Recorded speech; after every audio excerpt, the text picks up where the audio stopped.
on, guys? It's your boy Az. We are back here. We are going to be quickly talking about BattleWorld Sentry today. It is going to be coming into the game tomorrow, but I figured there would be a couple things we can kind of touch upon for those of you guys that don't or haven't experienced the BattleWorld Sentry, or if you have already, perhaps some of these tips and tricks will help you guys with this current one. So BattleWorld is usually comprised of basically 4 days. It's going to have 3 days where you're basically doing missions and you're going to get some points on it. And then once you get through the missions, you're going to get points together with your alliance, and it's going to be like these VP points. And then on the last day, you're going to fight against Sentry Boss, and he's going to be a monster. He's going to be a monster, and you're going to be able to work together with your alliance mates and to get some massive damage on there. So that way you can earn his shards afterwards. Normally, I believe we're capped at about like 100 shards on him, but now with the retcon team and the addition of some of the other ones, they might be able to get more shards. I haven't exactly looked at the internal files or the data mines on that stuff. I didn't see anything on it, but we'll basically get a pretty good idea tomorrow when it does go live. So no worries there. But as you guys can see here, we did actually net about 1.5 billion damage last time. So hopefully I can, I'm hoping that we can get the hopefully we can get some decent damage out there as well. And I don't know how much difference on my teams will be, but if I was already able to hit 1.5 with my current meta team from last time, I don't know if I need to change anything else.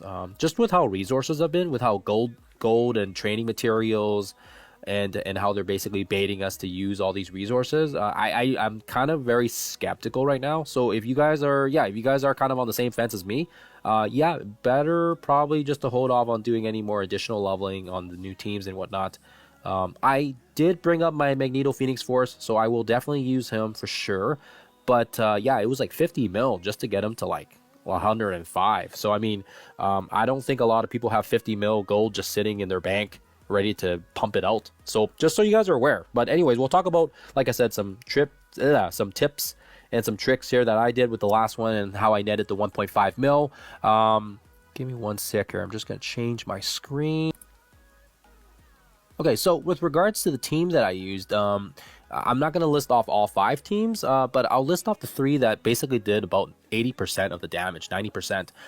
We used a combination of Brimstone, which makes sense because this is the team that theoretically has been, free to play, quote unquote, and we've had time to kind of build it. We've had time to bring up some of these guys. We've had to use them in the Thunderstrike raids. Lots of people use them in war. Daemon is one of the best plug and play characters right now. Even on my baby account, he is a monster in so many game modes. I'm so happy. He's only 4 yellow in my baby account, but he is an absolute freaking monster. And of course, these guys are also going to be handy for you if you're looking to push for Professor Xavier as well. We did a 3 or 4 piece Brimstone on the Shadow King boss, which is a pain in the ass node where you basically fight against Shadow King and he copies some of your characters.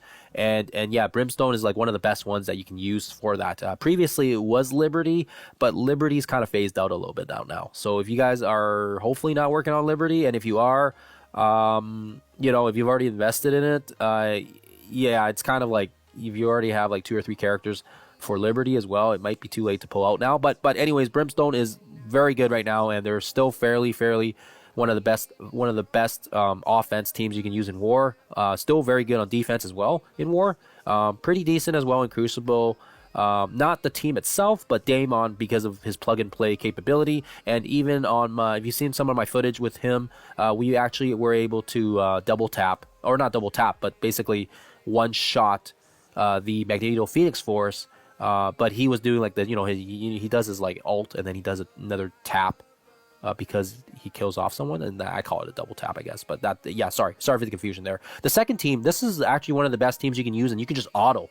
Like with the Brimstone team, you actually have to kind of sort of pay attention and play through it. I need to turn my messages off. Apologies for that. And then for this team, Fantastic Four, a lot of people already have kind of these teams built up. Like for example, for the Quasar Trials, Fantastic Four is the best arena meta. If you don't have Xavier or Mephisto, they're just, even right now in my baby account, we're using this team. Most of these guys are almost at 4 yellow, 5 yellow on my baby account, and it's only been a month on it. And just absolute bonkers. I love this team.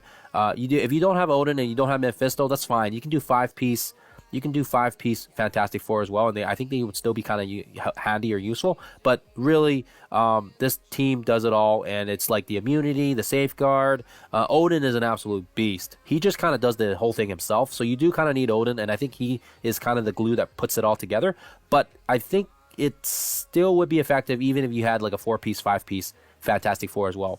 And lastly, the kind of cut off here. The Astro is our last Battle World team, so it only makes sense that they would be good as well. I mean, we can put those guys on auto as well. Shadow King will give us safeguard. Doctor Strange has the revive. Lots of immunity, lots of heals from between Moondragon and Emma Frost. Honestly, it's I think what it was this team at the top got me close to about 800 million.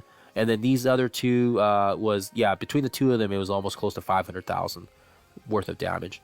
Or was it 500,000 or 500 million? Like basically these three teams account for 90% of my damage. So it was very, very, very good. That's the only reason why we would hit this number. And honestly, maybe I could hit higher if I got decent, just some decent RNG as well. Like I thought I did get decent RNG, but maybe it could be better. I don't know. We'll have to see. We'll have to see if that's the case. I'm just gonna flip over here now to So if you guys don't know, they are changing some of the Chaos teams for this Battle World that's coming. So just keep that in mind here, and that's important because some of these Chaos nodes, and I'll bring up this team battle from the last one. Previously, we had the Winter Guard as one of the team members for the Chaos nodes. And now they've added in champions, they've added in Phoenix Force. So really, when you do these Chaos nodes, like it's not a do or die or anything like that. It's just for a few extra, VP points, victory points, and it's only like you still get like 2 out of 3. If you can't do this last section, you still get points for clearing the other 2 sections. Like we cleared 2 waves out of the 3 here. So you still get like 80% of the VP points. But having said that, if you do want to clear up the last bit, then yeah, you're going to need to add 2 more members of the Chaos team. That's going to be, like I said, comprised of the champions. There's going to be, the Phoenix Force as well, and also Redcon, I believe. So there is some options you can use here, but I would tread lightly because just be careful because, like I said already, with how many resource crunch there's been. The gold, the trading materials, everyone's feeling it, and we're not getting the inputs that we're supposed to be from everything, from the dailies. Everything's kind of getting nerfed by these guys, and they're not addressing the issue here. There's such a huge, massive gold and trading material drought. Like, I mean, I'm kind of sort of even feeling it on my baby account, and I haven't even started leveling up to the 100s yet. So it's kind of crazy. But anyways, so just so you guys are aware, just so you can clear this last section, like, it wouldn't be that much of a concern if you don't clear it because you're still getting 80% of the VP points, right? So anyways, that's just my 2 cents here. But yeah, as you can see here, this particular node is going to be the one we are going to be faced with tomorrow. So that's why I'm using it as an example. And as you can see here, I'm going to play the footage for you guys. Really, it doesn't matter if we don't have Red Guardian or Omega Red tomorrow. That's fine because we still have this 3-piece here, the Galactic Council or the whatever this Annihilation team is. As long as these 3 guys are together, it really doesn't matter who the other 2 guys are. That's why I was saying, we're going to be able to kind of clear it anyways. Blastar's going to do his thing. Mephisto's just going to die. Like he's going to do the ult right here, and he's just going to die, right? So really, it doesn't matter. Red Guardian and Omega Red didn't do anything here. Okay, well, maybe I didn't. Okay, well, he does his ult, I guess. But if you guys are looking, like I said, if you're worried about leveling up some guys for these Chaos nodes, and I'll run the gameplay tomorrow so you guys can see it for the first Chaos node and for the second and the third, just so you guys get an idea. But don't level anybody up if it's going to kill your resources. I'll happily test it out with my team as well, with my Phoenix Force team, and see if it's doable. And if I don't do it and it's not successful, I'm not going to cry about it. It's not the end of the world. We still get, like I said, it's going to pop up here. I think we get the what is it? You get 3 out of 3, and you get a 3,500 extra VP points. Like 3,500 is nothing, right? We don't, in the grand scheme of things, this is absolutely next to nothing when you're comparing it to the damage that you get from Sentry, right? You're gonna get way more points from capping out on your damage, right? This is more important than the chaos nodes, right? So just so you guys are aware, like everyone's thinking, oh, we need to do all the nodes, we need to finish the chaos nodes, we need to get our rewards. No, no, no, no, no, no, no.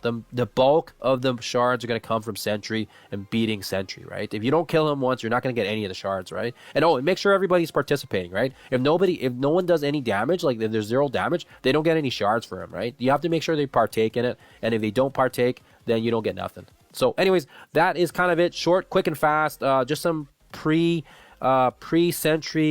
stuff before his event is live tomorrow, but just so you guys are aware of it, just so you guys have a heads up on it, and I'll do some gameplay footage I'll do some gameplay for you guys as well tomorrow and test out the teams. Like I said, I don't know if I want to pump out any more new teams because of the resource crunch that we have, but I do have my Phoenix Force unlocked, and I do have them leveled up to 105, so we'll test it out there. Okay, guys, thank you for watching as always, and it's always a pleasure. Please let me know if you have any questions or concerns. Otherwise, I will see you guys in the next one.